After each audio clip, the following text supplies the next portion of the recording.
Well, I'm Susan Holt, and this is my husband, Ron. He's the quiet one, and I'm the talker, so he's decided I'm going to do all the talking. Okay. I like a man who knows what he wants. That's right. You guys have been married how long? 11 years. In about 2 weeks. Great. Thank you, Heather. So you got it. And then, well, I'll just give you some time to tell us a little bit about, even before 2 years ago, just kind of how God brought you together and what the Lord has done in your life that you'd like to share. Feel free to just tell us a little bit about how God has started out and worked in your life.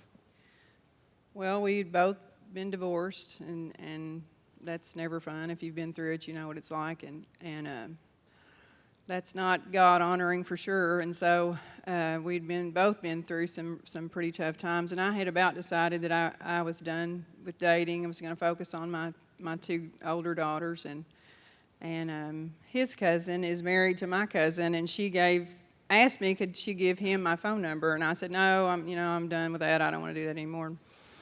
And so finally she convinced me to, and I did, and 6 weeks later we were married. So That's the woman that knows what she wants, is what that is. I think so. God definitely brought us together. I mean, we are complete opposites, but I think that it works well for us. What he lacks, I'm strong in, and what I like in, he's stronger in. So he had a daughter that was 12, and I had a 10-year-old and a 16-year-old, and I was pushing 40, but we thought, we want to have a baby.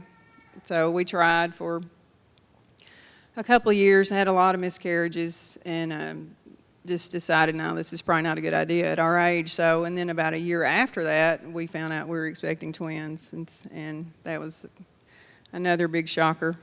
So you want me to keep going? Or? Yeah, feel free. You're doing great. So anyway, the doctor called me and he said, you need to come in. And I'd had so many miscarriages, I thought, well, this is going to be another one. He said, your numbers are really high. My numbers had been like 20 and 30, and they were in the 10,000 range. So I thought, what in the world is this? So I went in, had an ultrasound, and we were expecting twins. And I just kind of thought the whole time, it's not going to happen, it's no way I can carry two at this age, and it went beautifully. Everything went fine. I carried both of them to 36 weeks, and we didn't know Keira had Down syndrome when we were expecting them.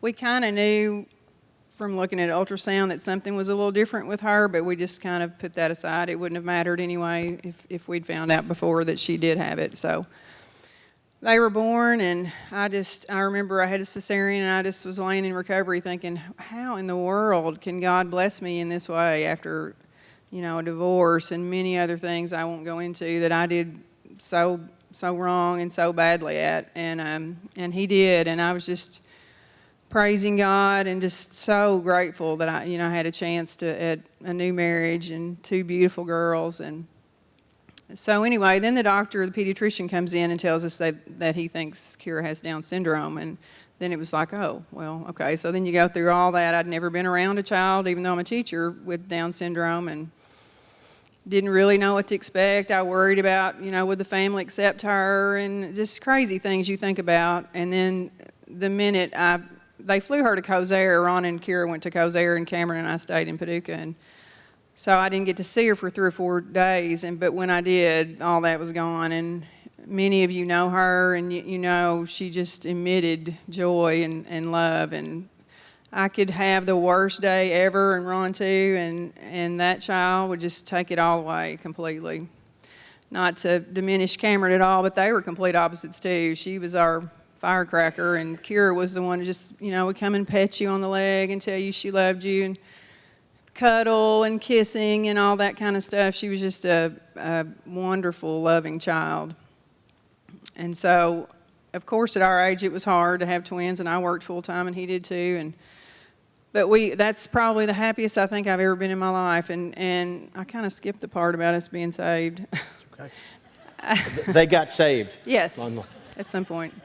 When I was 20, and he was younger than that, 15, he was raised in a good Christian home. Many of you know his parents and family, and he had the idyllic childhood, and I did not. So I came from a lot of dysfunction. But anyway, I was saved at 20, and remember making that change and And the heart change didn't come right away. Looking back, my life did a 360. I mean, I had a lot of things going on that totally went to the wayside. But anyway, I think God brings you to, like, apparently I'm stubborn, but He brought me through things that kind of took me to my knees, and that changed my heart. I kind of had a judgmental attitude about people, and that's sad. It's bad to admit, but I really did when I was younger. I thought, well, I do this and I do that, and you don't. But that all changed as I got older and saw, you don't know what somebody's been through until you've walked in their shoes. And so God has brought me through some really hard times that have been very good for me, for my Christian walk and my heart and my spirit. But so we're raising Keira and Cameron, and Keira was in preschool, perfectly healthy. A lot of kids with Down syndrome have a lot of heart trouble, and some have autism, and some have a lot of stomach trouble, but she had none of that.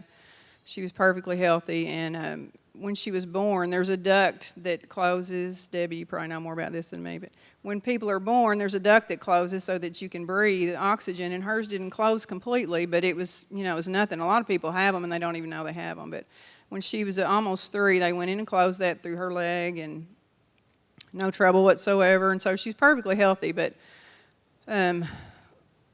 she was in preschool, and one night in February, Cameron had gone to bed before her, which was very rare, and so I got some alone time with Keira, which was always fun because she loved to sing and talk, and so we were playing and singing and talking, and I put her to bed, and then about 1 o'clock, she woke up feverish and coughing, and so how you do with a young child. I got up with her, and we slept on the couch and gave her Tylenol, the things that you do when a child you think maybe has an ear infection, or didn't seem very major at all. And I stayed home with her the next day, and she ran a pretty good fever most of the day, but was drinking, and I thought, well, she has tonsillitis, and called the doctor, and he said, bring her in tomorrow.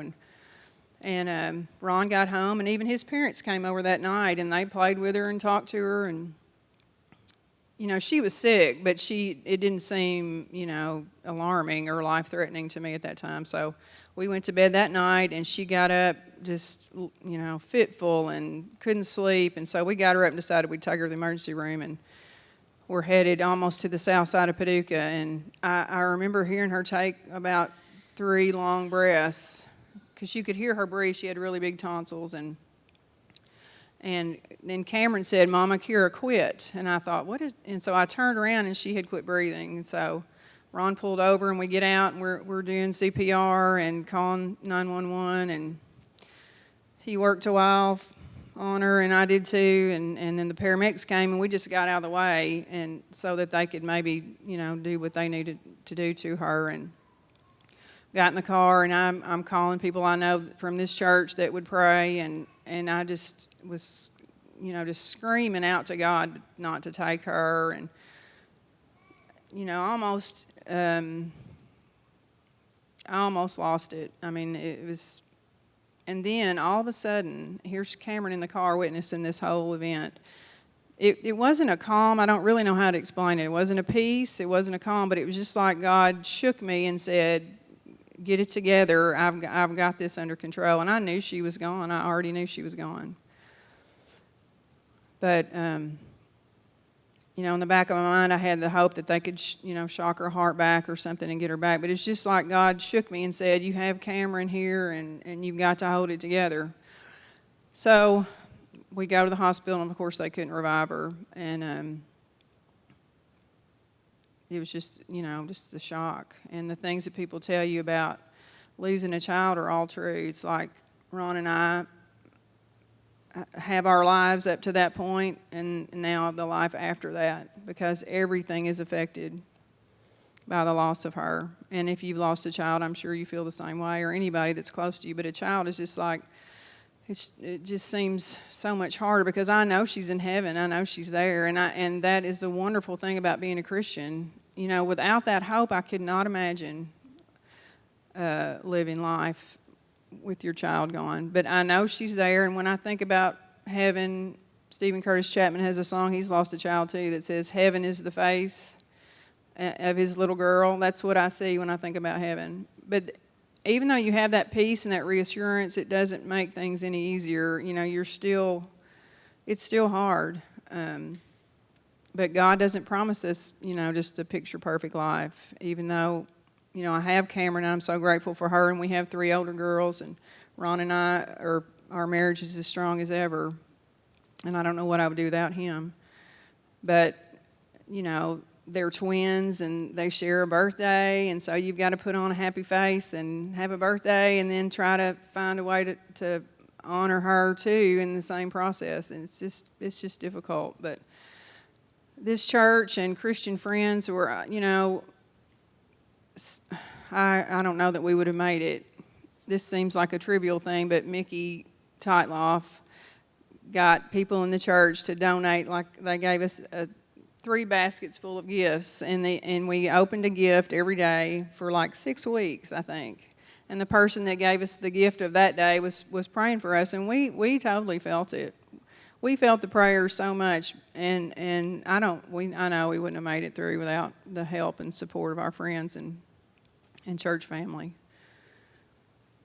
How has in the last couple of years, how has this affected just how God brings you peace when you face other difficult times, or when you? I'm sure that, like, if you guys face a challenge or a scary thing or something now, that God uses what you've already been through to in some way guide you or lead you. But is that something that you could tell us or share with us that we could learn from? Well, from my opinion, is I don't think there is a thing that could shake my faith any harder than that, and it didn't shake it a bit. I mean, it was difficult. It's difficult every day, and you know, I have a little fear of something happening to Cameron or something, but that's just, God is constant, and He's there all the time. And even though sometimes, I mean, I got mad at God. There were times where I couldn't pray, and grief is kind of like a winding road. You know, you have a stretch of straight and easy, and then in the same day you can have a sharp curve, and you know, it's an everyday thing. But I know at the end of the day that Ron loves me, and that God loves both of us and our other children. And you know, she passed away on a Wednesday, and we were here at church on a Wednesday night because you know, we could not imagine not being here. You know, we have to be where we know God is, and with people that love Him. And so, since that time, you guys have been involved in finding a way to give back, kind of in memory of Keira. Would you like to tell us a little bit about that? Well, we have a good friend, Jeff Armstrong. He comes to this church some, and he started a scholarship program in Keira's name, and that's been a nice way to honor her. We've done 5Ks. We did a dance at the school and raised money, and the kids are so good at school to help out with that, and they want to talk about her, and I love to talk about her with them, and it's just amazing what people will do and pull through. I mean, we've just been overwhelmed with support, but we give that scholarship every year. It's a $1,000 scholarship to a student from Livingston County. It's going into medical profession or something yes, like that? Yes, medical profession. Yeah.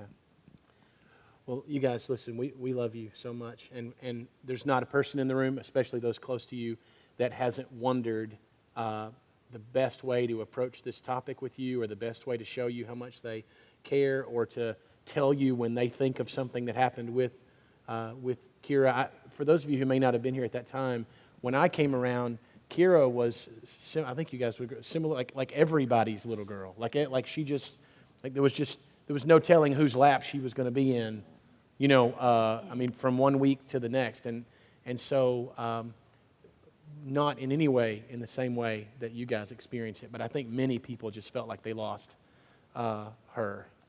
And so, just know how much we love you, and are constantly and regularly and continually praying for you. And I think I can say this on behalf of the crowd, just so overwhelmingly thankful to the Lord for the grace that He's given you guys, and for the sense that you are able to share this and talk about this and bring us into the story. And we thank you for that. We thank you for that. Yeah, amen. Amen.